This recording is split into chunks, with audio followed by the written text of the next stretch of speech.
¿Cómo están amigos? Paz y bien y bienvenidos a un video más.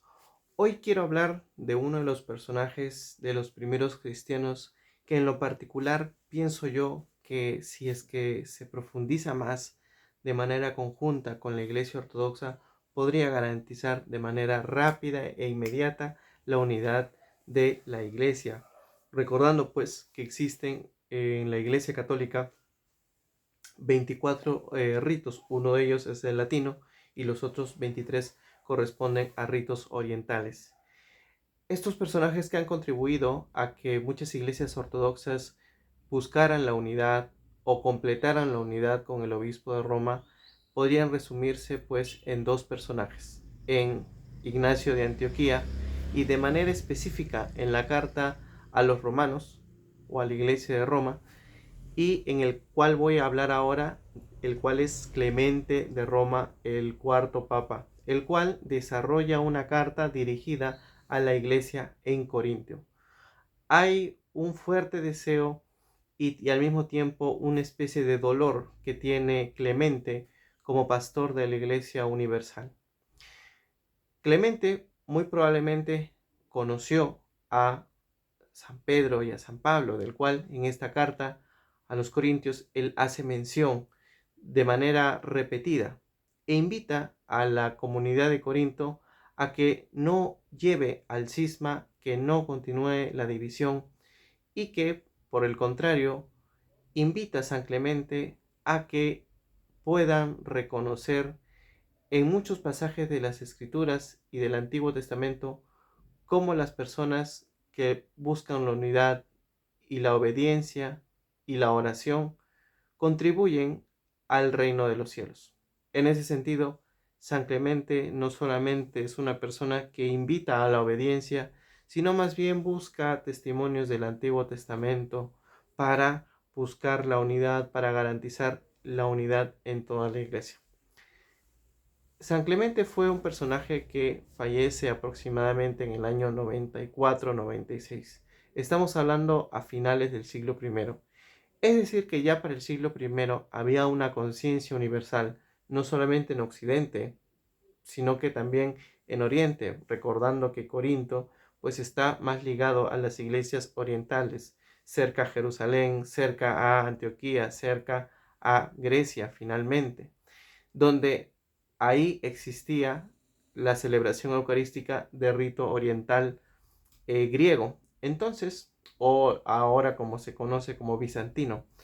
Pero para que vean que desde esa época, desde el siglo I, ya había una conciencia de estar en comunicación con el obispo de Roma, estar en comunicación con el pastor de Roma, porque el poder del papa no se desarrolla por el título de sumo pontífice o no se desarrolla por el título de siervo de los siervos de Dios, entre otros títulos que el papa ha ido adquiriendo a través del tiempo. Hay dos títulos que son importantes y que están unidos uno del otro, que genera ese poder o esa autoridad frente a las demás iglesias en el siglo I. El primer término es el hecho de ser papa.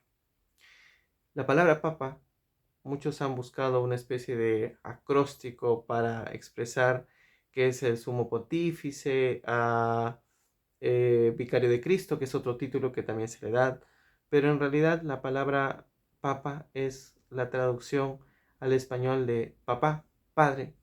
Todos los papas son padres de los cristianos, no solamente de los romanos o no solamente de los occidentales, sino también de los orientales y finalmente de todos los que profesamos que Cristo es el Señor y que estamos bautizados, es decir, de la iglesia. El papa es el padre de todos los cristianos. Otro título, el segundo título que enmarca su autoridad es el hecho de ser obispo de Roma. Al ser obispo de Roma es sucesor de San Pedro. Estas características, ser padre de todos los cristianos y ser obispo de Roma, sucesor de San Pedro, le da la autoridad y el poder para corregir, direccionar, acompañar y orientar a toda la iglesia. El Papa es el pastor de Roma, en primer lugar, y como es pastor de Roma y sucesor de San Pedro, se convierte al mismo tiempo en el pastor de la Iglesia Universal.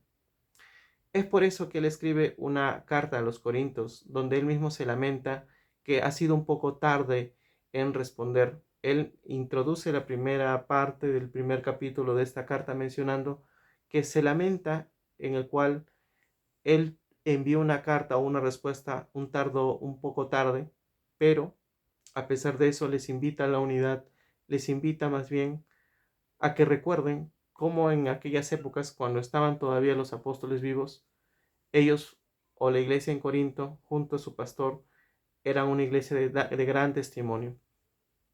Muy probablemente el problema surgía en que algunos presbíteros, junto con algunos fieles laicos, habían roto con la unidad del obispo que estaba direccionando a la iglesia de Corinto.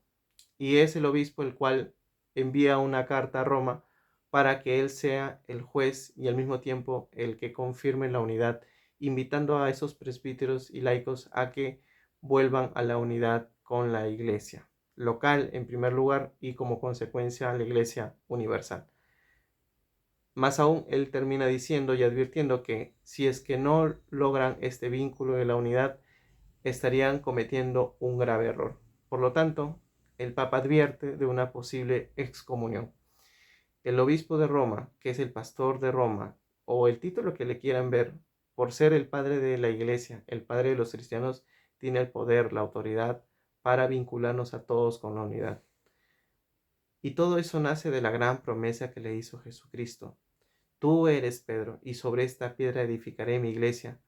Los poderes del infierno jamás podrán contra ella.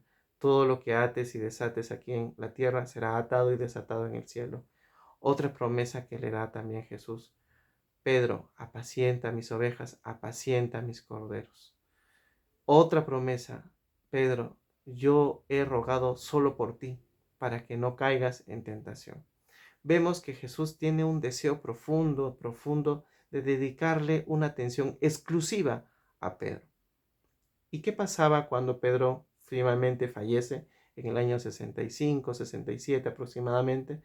Pues esa característica y ese poder que le dio y esa promesa que Jesús le dio a Pedro se transfiere a la siguiente generación. Porque si no, la siguiente generación de cristianos ya en el siglo I, sin los apóstoles, hubiera fracasado si es que esa promesa hecha por Jesús y sostenida por el Espíritu Santo desde Pentecostés pues tendría que continuar de generación en generación. Y eso los cristianos del siglo I lo sabían, lo respetaban y por eso lo consideraban. Así que amigos, les dejo esta pequeña reflexión en torno a este gran primer cristiano. Paz y bien.